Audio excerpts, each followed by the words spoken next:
Welcome back to Roam Away From Home. I'm Taylor, and today we have a very special guest with us. If you have followed me, you know about her. I talk about her all the time. Anita, founder of Portuguese with Anita. Hola! Do you want to tell us a little bit about your background and how we kind of met each other? Oh, yes, absolutely. So, my name is Anita, and I'm Portuguese and a qualified Portuguese teacher. I've been teaching Portuguese for 20 years now. Wow. And the project Portuguese with Anita started back in 2021, if I'm not wrong. So 5 years ago already. I can't believe time flies. Wow. And I met Taylor because her mom bought one of my courses as a present for Taylor. Yeah, before I was moving abroad to Portugal, my mom has the best gifts. She found Anita's course and got it for me before moving. So I started to take Anita's courses before I even moved to Portugal, and it was instrumental in assimilating to Portugal. And that is why I'm very excited to be interviewing Anita today to learn more about her and how she came up with the courses and also her tips for Portugal as well. Okay, and I am so excited to be here with you today and to finally meet you in I know, person. this is our first time meeting. We've had many texts, many emails, many video communications, everything, but this is our first in person. And it's going really well. Yeah, just one parking fine, no big deal. Exactly.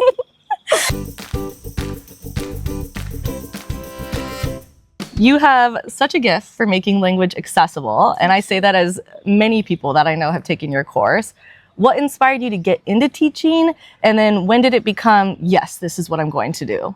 Oh, well, that's a long story. I was a kid when I decided the rest of my life. Yes, I was always very determined. Motivated. So I think it all started, by the age of, I was 10 years old, more or less, when I met this teacher. She was a mix of, she was beautiful inside out. She was really, really stunning. And in the inside, the way she took care of our class, the way her attitude towards the kids, that made me want to be like her at some point of my life, like she knew what she was doing, and she was also a fantastic human being. So I think that was like, oh my gosh, I want to be, a teacher like her. And that's where it started. And then I started to learn my second language, English, back then. And I started to develop a love, like a passion for languages, not just the Portuguese language. That was always my first passion. Your first love. Yeah, I was 5 years old when I started to write and to read, way before I was in school. And I started to write stories by the age of 7 or 8 or so, That's like so cool. A story per day. And I could never imagine. Oh, so you've been writing forever. And yeah, so that's basically the inspiration of this teacher I had when I was 10 years old that, brought that, that sign, like this is your way. And then all my decisions as a student, academically speaking, were based on the goals I wanted to achieve. I wanted to become a language teacher. I wanted to be qualified in teaching Portuguese and English as well, which I did. That was my... Did you start teaching Portuguese or English first? It was a bit of both at the same time, but officially Portuguese first. I say officially because before I finished university, when I was a teenager, I used to help the kids from my neighborhood to do their homework and with the English homework, etc. And yeah. And then later on, and after I finished my first university degree, the job found me by accident. It was actually a good accident. It became such a passion. The best kinds. Yeah. I started to teach small group of expats, and I was never a conventional student, like in a way I could sit for hours in the classroom and get concentrated. I needed visual elements and interaction to learn something. So I became that type of teacher as well from a very early stage in my career. So no lesson with me was conventional. You would have always something to do outdoors, or a game to play, or a dialogue, or a role play, The multi-touch points of learning instead of just read what's on the board of the classroom and Exactly. memorize. Way before the online world, started to be like these. The default. Exactly. So yeah, that's I love how it that. all That's started. how I like hands-on learning. I think that's why I have a passion for nature as well, because you can see it, you can feel it, and it makes those lessons sink in. Absolutely. Yeah. If you are relaxed, you learn way faster. Yeah, that's very true. Yeah. You have a relaxing energy too. It helps. I'm glad.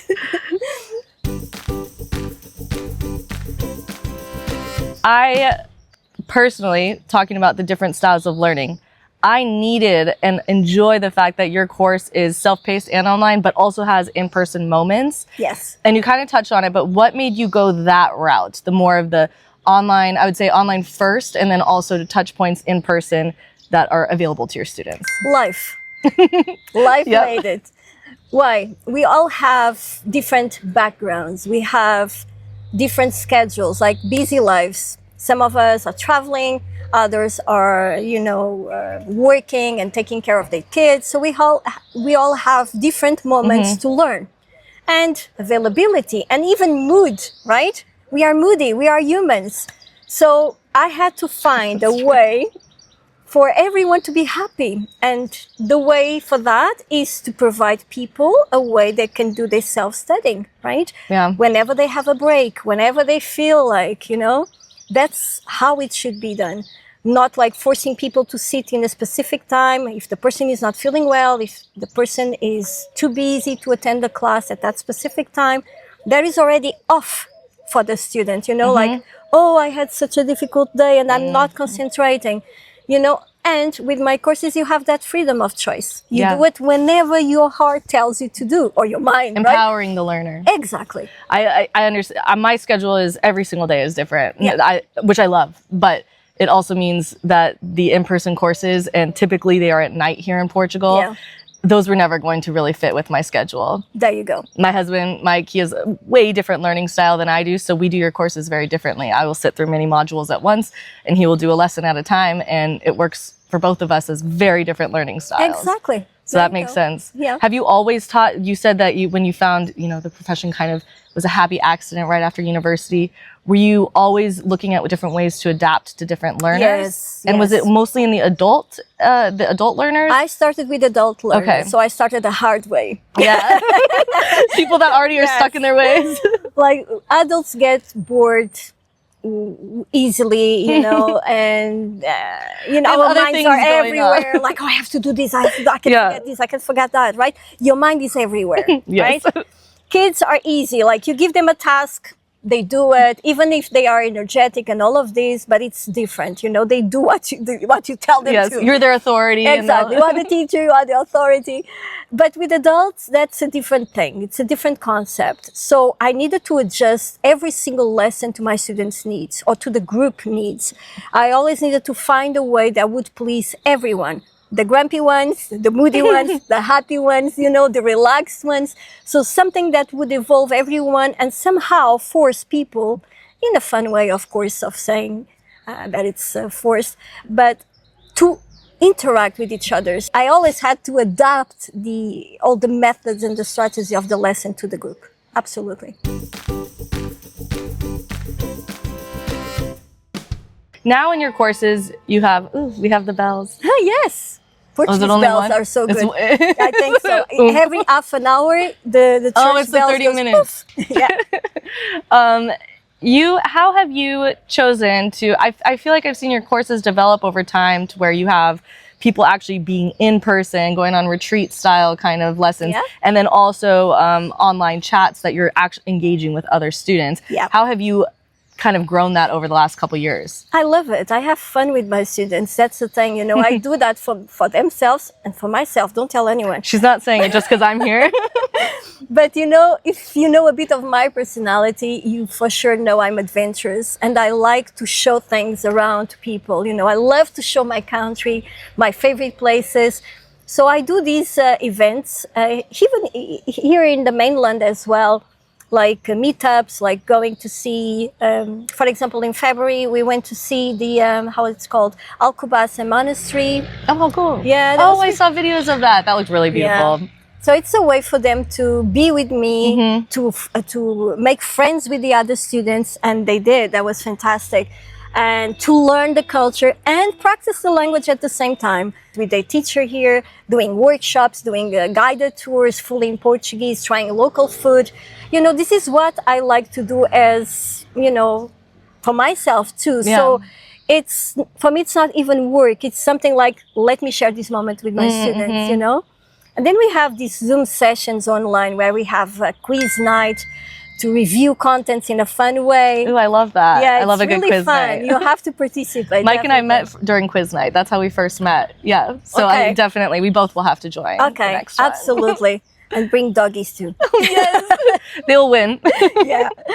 And we have a book club for the intermediate students now, and they are the teachers for the book club. I'm just Oh, I there. love that. I'm just like sitting and relaxing while they do that. So every lesson, session, they have a chapter to explain to their colleagues or to ask questions or, you know, somehow to do the lesson themselves.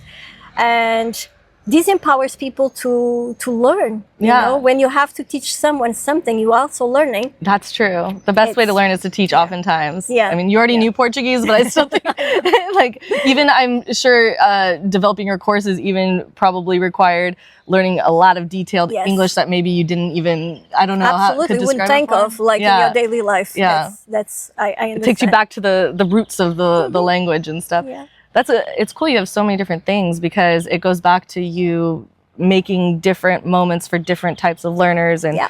different structures so that it encourages however that person learns, they can do it. You are a passionate person, and we talked about this a little bit at lunch, how it's a lot easier to learn when you're relaxed and you're learning about something that you are passionate about. How would you recommend a Portuguese language learner to incorporate Portuguese into activities that they're already passionate about? Yeah, you got to a very important point. We normally have to try to, and this is a mistake sometimes people do when they move to a new country. We actually talked about this earlier too. It's that they think they should stick to the same or to the safe place where they feel safe, like in an English-speaking community, for example. So what I normally say to my students is, if you like karate, go for karate classes in Portuguese. If you like going to the gym, go to a gym that you know that is filled with Portuguese people, or go to a time where you know it's going to be Portuguese That's a great people point. there. Yeah. Because usually during working hours, There you're you going to go. have more So retirees. after 6 o'clock in the Yeah. evening, that's where, you know, when Portuguese people will be at the gym. Or Pilates with a Portuguese instructor, ask them to speak Portuguese to you. And that is so good. Why is that? Because you are like doing something you like, you're listening to it, your brain is assimilating it as in a natural way.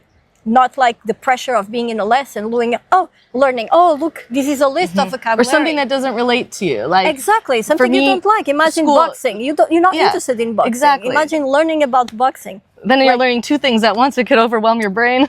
There you go. Recently I got involved with Lagos Mais Verde, which is like a initiative for more green spaces in Lagos, much Oh, needed. nice. But things like Absolutely. that. What have been? I've seen something about it in your yeah. social media. It's super cool. Super fish. Super fish. How about outside of exercise? Some other ways that people have been incorporating Portuguese into their Workshops, hobbies? cooking classes. in That's a good Portuguese. one because the food's so I good. do that in the other way. For example, when I feel I need to practice my English, because, you know, I work from home and I don't speak much English during my daily routine, I get involved in these workshops that I know that are going to be attended or actually done in English, for example. Yeah, that's really smart. Yeah.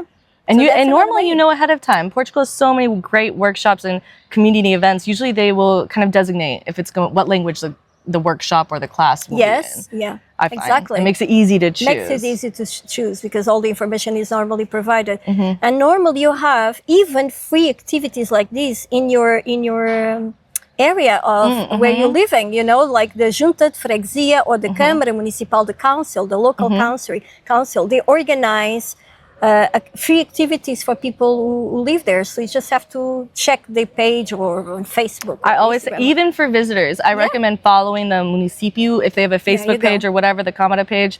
That's like City Hall Câmara, município's city page. And following wherever you're going to visit, because there are so many amazing free events. Something for everyone, truly. One of my favorite things. Voluntariado, like volunteer groups, it's amazing, you know, like most of them are Portuguese speakers. So if you get involved, like in dogs, like I do, for the canil and... Exactly. And there you go. It's a way to practice the language, surround yourself with the language and do something you love. Another point I would like to mention is, for example, choose local producers instead of going to big supermarkets. Big supermarkets, normally, you even have to do your own, like, how do you say, checkout? You know? Self-checkout. You don't even have a person there for you or anything. Like, the communication is, like, minimal. So try to go to a little grocery around the corner where you have a Portuguese person there that it's always speaking to you. Oh, do you need this? Do you need that? You know, you can do small conversation, even if it's just for 5 minutes, but that is, you know, so important for your how do I say this, changing your mindset, starting to think naturally in Portuguese as well as part of the process. Like, you know, when you go to that place, that your brain turns into Portuguese style. You know, it's like you know, try to make these smart decisions in the way that you helping local producers as well. Yeah, true. And you get to be friends with them. You get to know them very quickly. Well, sometimes they tell you their whole life, you know, but this is fun. That's then the you best learn. part. Exactly. Then you learn a story time. But that's Portuguese culture. We are very welcoming, very friendly, you know, so I think that is very important too, you know. Speaking of passion, both of us share a love of travel. It's what I talk about a lot on my channel. And I like how you also use travel to share Portuguese. And you too, traveling outside of Portugal. What do you think the difference is when someone takes the time to learn even just the basics of a language when visiting a new country? So if they're visiting Portugal, or if you're visiting a new country where you don't speak the language, how have you seen that just learning basics impact your experience? A lot. And that I can mention my personal perspective, not just my professional perspective. For example, my last trip outside Portugal was to the Netherlands, like last April. Very different language. Yeah, completely different. But I know German, and it helped a bit. I think it's something some similarities, the sounds, so it made it easier for me. And I have this friend, Marianne, who I went to visit in the Netherlands, and I asked her because I wanted to, you know, to learn at least the greetings and how to say thank you, excuse me, you know, all of these the courtesies, little words, the courtesies, you know, to make an impression as well. Because, you know, in the end of the day, getting a smile from someone, it's really, you know, it's really nice. So I was training for like 2 days, like sending her audios for her to check my pronunciation because I wanted to That's learn really smart. that. Yeah, and you should see the perception or the impact that had in people when I was thanking them in their own language rather than in English, like I would normally be. Of course, the main communication had to be in English, but you know, the small details like good morning, good afternoon, good evening, please excuse me, etc. I've done it in Dutch, and that's very impressive. It's a hard language. I was impressed with myself, to be honest. I like challenges, and it made a huge impact. The smiles I got, you know, and I think it's the same when people come to Portugal. I know Portuguese people are naturally and generally very friendly and very welcoming. So it does make an impact on how you are perceived by people when you speak their language, even if it's just bom dia or boa tarde or obrigada or obrigado if you are a man. You know, people will look at you and they will smile. They will actually look into your face. I agree. You know, then rather just, oh, it's another tourist. You know, oh, that person took, you know, one step ahead, left the comfort zone, his or her comfort zone to speak my own language. And they put the effort into actually remember. And yes, exactly. And even if, let's say, you mess up a little bit, people are just very, I would say, grateful whenever. They are. And I see people and sometimes they gift you with something. Sometimes they give you a little extra like, wine. Oh, that's a spirit, I don't know. They're like, oh, yeah, I agree. So a little sentence can help you, especially if you have Especially an the emergency. toilets, I would say, is a pretty emergent situation. Imagine, like, what toilet? What is a toilet for someone who doesn't speak English, That can be a real challenge if you want to go to more remote areas of Portugal, like the countryside, because everyone speaks English, like in Lisbon, Porto, even here where we are in the region of the Algarve, or mostly everyone. You can find someone probably nearby. But when you go more to the interior of Portugal, or even the islands, the reality changes, huh? So and those are beautiful areas that are worth exploring. Absolutely. And not just avoid because you're worried about the language barrier. Yeah. What has been the country that you visited that has the most different language or the most maybe challenging language? Oh, I've been to about 30 different countries already, so that's a difficult question. But maybe,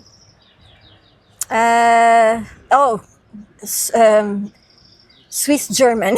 Oh, interesting. It's difficult, even though I speak a bit of German. It's that different, huh? But I think they speak way faster than the German. Interesting. In their own dialect. Yeah, and it's so close to, it's in Europe, you would expect, me mentioning like a remote place. Yeah, but yes, actually, that's surprising. With German, it's still one of my challenges, And I haven't been to Switzerland yet.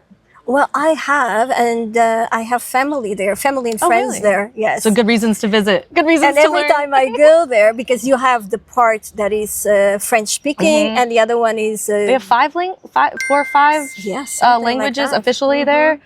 Wow. So depending on which family you visit, it depends on which language you learn. Exactly. So an extra challenge. Yeah. Yeah, it is challenging, but it's interesting.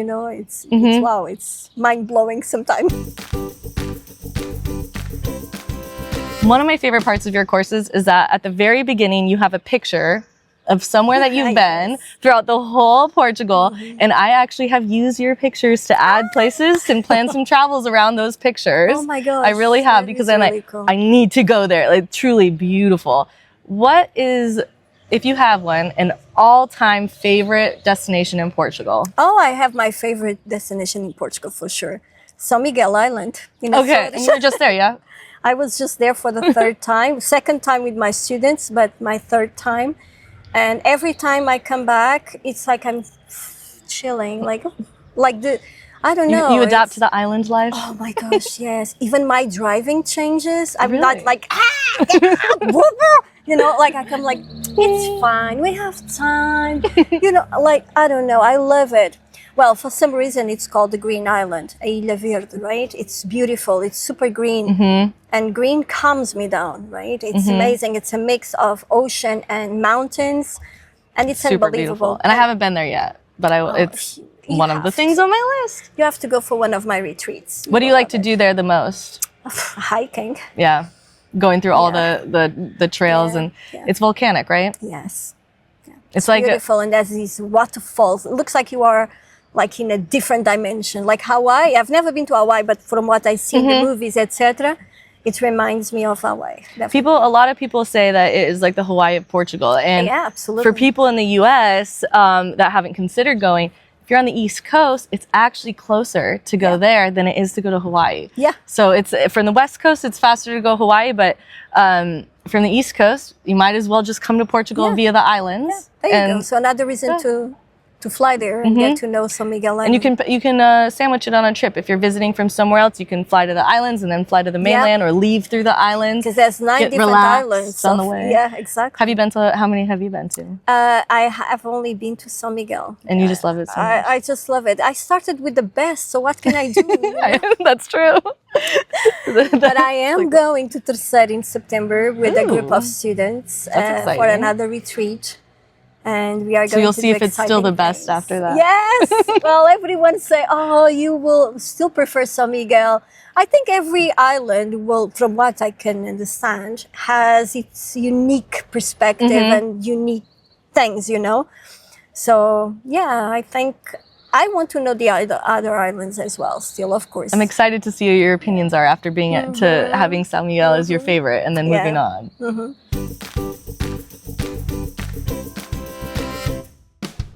I want to get a perspective of, because I can share my perspectives, but I am an immigrant, so I don't have the same perspectives as someone who's a native Portuguese speaker. A lot of people, I find the biggest hurdle is they're afraid to speak to someone who's a native Portuguese speaker. Yes. And I was curious your perspective, both as someone who hears a lot of different immigrants speaking to you, but also maybe other people you know that are Portuguese and communicate with immigrants. What are their perceptions of someone who's trying to learn and speaking Portuguese then, but not perfectly? Respect. Yeah. You know, in one word, respect, because that shows you do care about the country, us, right?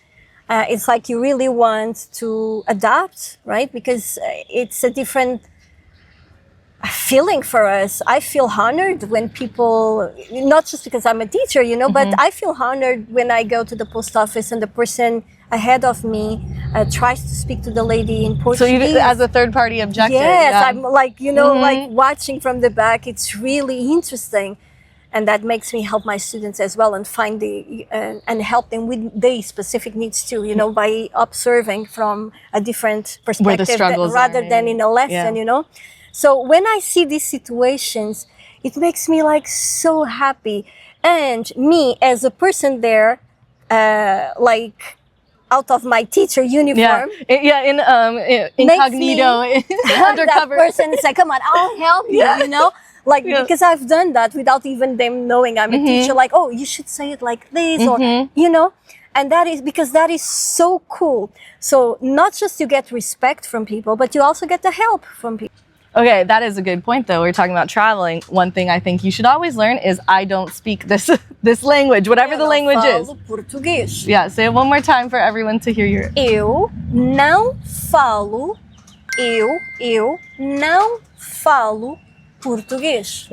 Eu não falo português. Perfeito. Tua pronúncia é top. Obrigada. Your pronunciation is top. I learned that in... top. top. That's one thing I learned from social media. Top. It's a common occurrence if someone's learning, and you can tell they're learning. It's pretty, you know, it can be obvious. And you will speak in Portuguese, and the response is in English. Yeah. What tips do you have to transition that conversation towards more Portuguese-based conversation? Like I always say to my students, insist, insist, insist, even if they continue in English. Because the thing is, they don't do it with, you know, bad intentions. They just want to practice the English. They're looking for an opportunity to practice a second or third language as well, which is very normal. And that is something in Portugal, people speak 2, 3, 4 languages often. And sometimes they think they're making it easier for you by speaking your language. It's not that they don't want to speak to you in Portuguese. So my best suggestion is you say, I'm Português, por favor, like with a nice smile, you know, your body language will humble. Very humbly, you know, like, can you please speak to me in Portuguese? I would really like to try, you know. Or you can continue, like if you don't want to say anything like that and expose yourself to these requests, you can say, you can continue in Portuguese until the person realizes, I'm sorry, you want to, you know, to practice. You know, that's what normally my students do. That's a great idea. Yeah, because then even if you are the only one speaking Portuguese and they do continue English, at least you continue. If they're responding to you in English in a way that is responding and makes sense, at the very least, you know that your Portuguese is understandable by them. Yes. And, oh, the bells again. Oh, nice. This is so traditional, the most traditional thing we could get in a video, like the bells of the church. It's also perfect because we are on a timer with the parking, so you won't get another fine. You know when the bell will ring. Fines today. As someone coming from the US, it's not as common to speak many languages in the US. It's hard for us sometimes to wrap our heads around that the person we're speaking to is speaking 4 or 5 languages. And I mean, I hear servers, bartenders switch between languages so much throughout the day. And that is incredibly It is difficult yeah, it is. and It's like impressive. you have to split your brain into different sectors. Yes. And Then you have a different personality in every language. yes, and imagine. very true. I'm very quiet in Portuguese. I don't Yeah. speak as much. I'm getting more Confident. yes, I'm Latina. getting more. I've been doing more jokes in Portuguese, and so now when people laugh at my jokes, that's how I know. Okay, I'm making it. I'm in the making right it to way. conversational. Yeah. Yes. There you go. They say if you can be funny in another language, then you are getting closer to fluency. Absolutely. I agree. What are some tips that you would say to gain that confidence? Well, practicing in front of a mirror can help you. Oh, that's a great tip. Normally, people underestimate this a lot. I've learned this, not as a teacher yet, but as a student myself. I had this very posh teacher from Cambridge University in my university. She was very fancy, very posh. The way she spoke and the way her attitude. And I remember saying, Anita, practice in front of a mirror. Practice makes perfect, with her British accent. Yes. And I love that. I love her. And I started to do that myself. Why is that? I think what she meant was, if you practice in front of a mirror, you see your face. You see the image you want to pass when you're speaking, you know? And That's a good point. Like you're not, like if you're thinking really hard. there you go. If you're making pushy faces or pressure on your face, you're not doing it right. You know what I mean? So copying your teacher's lessons and then going practice it in the mirror. That's why I suggest sometimes recording. You know, when you're recording after the lesson, doing a presentation for your teacher, like on WhatsApp, but video lesson, that will help you tremendously to understand where are your, not going to say mistakes, but what needs to be improved in the pronunciation. Yeah, because sometimes you need, it's like a sport. Like when people who are doing athletics, they'll record themselves or they'll watch back their games or whatever it is, and they learn from those, not necessarily major errors, but just how to improve. Yeah, exactly. I think that me doing content and doing some content in Portuguese has been so helpful. There's a lot more video footage that I have not posted publicly. And I don't know if you noticed, but there's a trend now, especially on TikTok. There are many accounts for people who are learning Portuguese, and they share their experiences. Why is that? Because they're practicing when sharing. You know, it's like a little storytelling. Lesson. There you go. And that helps them to progress way faster. For that reason, they're watching themselves and they're like, oh, I can do better than this. So next time they're trying and trying more and more. And that it's like addicting, you know? Like it becomes more natural the more even though you're not speaking to someone, it prepares you for the next time you do. So that's a good tip though. The mirror anyone can do. Even if you don't have a smartphone, you're still back at the old school days. You can always practice. Go to your toilet like blah, blah, blah.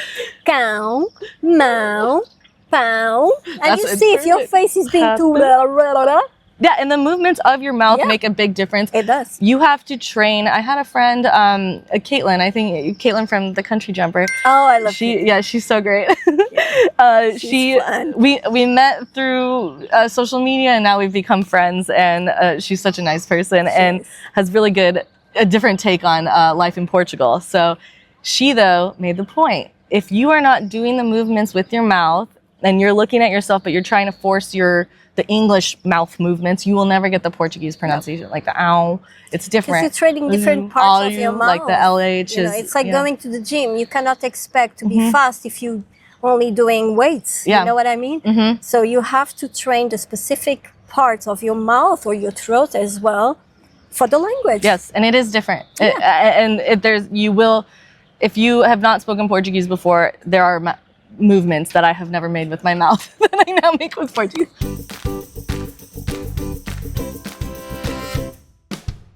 I live in the Algarve in Lagos. It's known for being more of a retirement community, a little bit older of population. There are a lot of young people too, but I hear a lot of times I'm too old to learn Portuguese. No, there's no such a thing. And how would you, for the people, the myth I would call it, the myth of being too old to learn, what would you say to them? Well, let's talk about my last Monday. Last Monday, I met Betty. Betty is from the States, and she still lives in the States. She was just here for, a visit and scouting for houses and stuff with her sons. And she's been my student for about 2.5 years, more or less. You know how old she is? But first, before I tell you her age, let me tell you that she went through all my courses. Wow. All the way to the advanced level course. She has a beautiful pronunciation. That's amazing. And she doesn't even live here. No.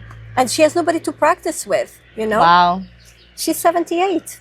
Wow. So there's no such a thing as... And she started she didn't know, she had no connections to like a Portuguese family or anything. Nothing. See? So anyone can... She found me online, she bought my courses, and she says she loves my teaching style because I'm energetic and the way I explain things, very, simple. Thank you. And she started with the beginner's course. She has never even been to one of our live sessions in Zoom, Oh, wow. No, to practice. Solely the online. She practice completely solo, online. Self-paced, yeah. Like she does her courses, she takes her notes, she's very organized. And I think, when I met her, I was like, wow. And she was like ordering our food because we had lunch together. She was ordering our food fully in Portuguese. Her confidence. Her confidence. Maybe, and as you get older, you tend to have more confidence. You do. So maybe that's even a benefit of learning it as an older age. True. I thought that too. I was like looking at her like, I'm so proud of you. Can I hug you? You're so cute. Yeah. But I have more students like Neil, for example, also from the States. He came to visit me last year. Oh my gosh, it's been a year already. Oh, time flies. And Neil, if you're watching me, this is for you. You are amazing too, okay? Beijinhos. He's also 77 or 7, probably now 78 too. This was last year. And his pronunciation, his confidence, maybe it's what you said, people don't care anymore if they're doing mistakes. They just go for it. They just embrace it. And I think that is a benefit. And they're brilliant. I'm so proud of them. I couldn't be prouder of them, like it's so special to see people at that age, that don't even live in the country yet. Yeah, that's right? that's very impressive. Yeah, but that's inspirational. So you're never too old. No, never too old. No. Okay, so we talked about how some places have more English-speaking communities, and you'll find that throughout Portugal. I would say Albufeira is an example of a very English-speaking forward city in the Algarve. Where is a place that you would recommend in the Algarve region where someone would be maybe more surrounded by Portuguese speakers or have opportunities to practice even more? Right here where we are, Lole. It's beautiful here. Well, you still find many people who speak English. That's what I'm saying. But it's a bit more traditional. It's not so touristy. And even the restaurants, the shops, everything has this Portuguese soul. So if you want to experience something more Portuguese, Lole, it's a fantastic place. And when did you say the markets are here? The big market is on Saturday. Okay, Saturdays. Morning, early afternoons? Morning. Like 9:30 in the morning. That would be the best timing. Area where we are, actually, it's like considered the old center. And you have the castle and these narrow streets. And in the summer, there's these fantastic festivals. You would love the, how is it called? The Festival Med. Like there's shows in every narrow street. Oh, how cool. It's really cool. What is your favorite time of year in the Algarve? Oh, that's a difficult question. I know. Because as I'm growing older, I don't know if this is an age thing, but after my 40s, I feel that I find magic in every season. I like the winter for the peace and quiet, and I like the spring for obvious reasons. Flowers, I love flowers, and everything is blooming in the Algarve where I live. You have the almond trees who bloom, and it's so pretty, right? It's the Algarve snow. The almond trees are the Algarve snow. You know the legend, right? Yes, but will you share it? Okay, so there was this king, I think that was in Silves, that used to be called Shelbe or something back in history, when it was from the Moorish occupation times. And there was this, this is a legend, okay? Right, so what I heard was that there was this king that married a princess from, a country like Northern Europe or something, and she was used to the white, right, to the snow. And when they got married, there in the castle, she used to miss, every time she opened the window, she missed the white, right? The white snow around. So his way to please her, to make her feel at home, was by planting all the almond trees that go like, white flowers Super when they're white. blooming, super white. And, if it's a lot of trees, it looks like snow, right? Yeah, they look like little snowflakes falling down when the wind blows. And How romantic. what would you do on your perfect free day in the Algarve? Oh. Spend the day with my doggies and Yes. my cats. I'm sorry. I understand. expected something like, I would go explore this place and that place. Well, that was me a few years ago. Definitely, I would go maybe to a nice area where I could surf and enjoy a nice lunch at the beach with my friends and just relax. But these days, again, this is an age thing. It's a finding peace thing, embracing peace, I would say. I was also not someone who liked to kind of be at home, and since living here, it is a more peaceful life. And I also love to snuggle the babies. Right? And I live in a nice area. Yes. So I think that helps as well. So I like to be around my bees now because I'm like a beekeeper. Oh, Oh my gosh. have you made honey yet? Well, it's about to be ready. Ooh, how exciting! I have very cute bees, and I've been learning this with a friend, and he's been teaching me all the process, and I'm very excited. So you have a about bee this. mentor that's teaching you about your bees. I have all the gear now, like a bee. That's So my perfect. favorite day would definitely be a combination of this, and I don't think 24 hours would be enough. So You need a perfect long weekend. yeah. Perfect 3 days. Yeah, so much to do, especially when you live in the Algarve. Yes. You have quality of life because even if you're not retired, even if you work like me, you have the end of the day or the beginning of the day to do something you like. Quality time for yourself to do something because the days are longer as well, and you have nature everywhere. Your perfect days with your animals, and of course, my last question actually was, you love animals. I do. We're both obsessed with our dogs. We have Ziggy and Ditto. How many animals do you have right now in your house? All right, so 3 dogs, Amalia, Ollie, and Bia, and then 2 cats, Ginger and Camões, the famous characters for my book. And I have a Chica, which is a bunny rabbit we rescued. So cute. And I have my bees. And you don't know how many bees. You can only estimate? Thousands. I estimate about 14,000 right now. Wow. More or less. Last time. So you have over it was about 14,000 pets. 14,000. Yeah. I never thought about it this way. 14,000. To be very honest, I have a dream. And I've been trying to, find the perfect conditions to give him the best life and the coolest life possible, of course, like with every single one of my pets. I love donkeys. Yeah. And I don't know, I just have the feeling I'm going to be a donkey mama soon. I can see it. I can see it. They're so cute. So much space for him And you or do? for her. So I think, But do you already have a name you would want to name your oh donkey? yes, absolutely. What is it? Saramago, favorite Portuguese writer. Girl, I don't know, but if it's a boy, Saramago. Before we go, I have one surprise round for you. Rapid fire is what I call it.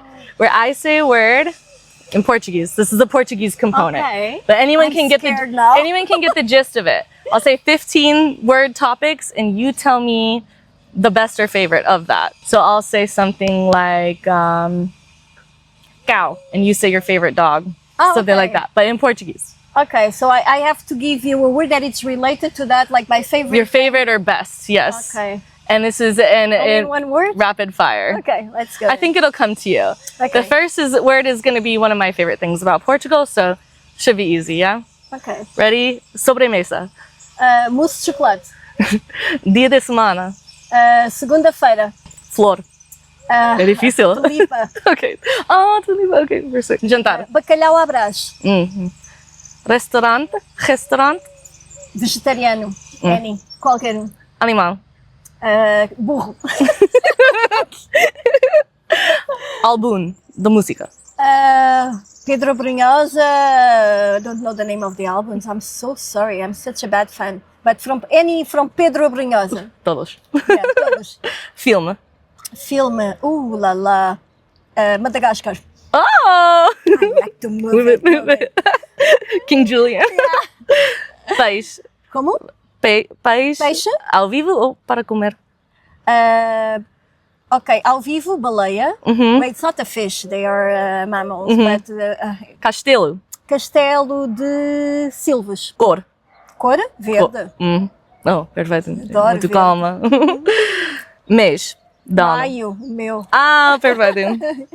Ah, parabéns. Feliz aniversário. Obrigada. Transporte público. Ah, não gosto, mas... comboio. Ah, ok. Hora de dia. De manhã. Ok. E, finalmente, estudante que mora em Lagos e chama-se Taylor. É a minha favorita. It was true. I knew the answer to that one. É melhor. Muito obrigada, Anita. Thank you for having me and welcoming me to Lole. Fun. That was amazing. We had a great day. And we have exciting news. We will be doing a live Portuguese class webinar for beginners, yeah? And so if you want to learn some more Portuguese, understand what we just said, join us for that. It is June 18th at 7 p.m. Portugal, London time, which is 2 p.m. Eastern time in the US and 11 a.m. Pacific time. Até lá. Ciao. Tchau. Ciao for now. Tchau for now. Beijinhos, beijinhos. É verdade. É verdade? Verdade. É verdade? Okay, good. I See? said it. You said it well. You know what I used to say is é verdadeiro. I don't know. Verdadeiro, it's when something is true. Where's the castle here? The castle, Lole Castle, if you go there, I'm Portuguese. Yeah. Portuguese? Yeah? So she does have a pretty good Portuguese accent, huh? Posted a video of me eating a sardine for the first time. Is sardinha no pão, yeah? And I got destroyed online. Reminds me of this girl putting ketchup on a pastel de nata once, and I think she was like... My face was mortified because I cannot imagine that being a first instinct. Yes, like people were like, what are you doing, girl? Like you're destroying the culture. That it's like stopping us, like in that chest. Well, cena, comida de cena. Comida de jantar? Ah, de jantar. I read cena, I read Spanish. Jantar.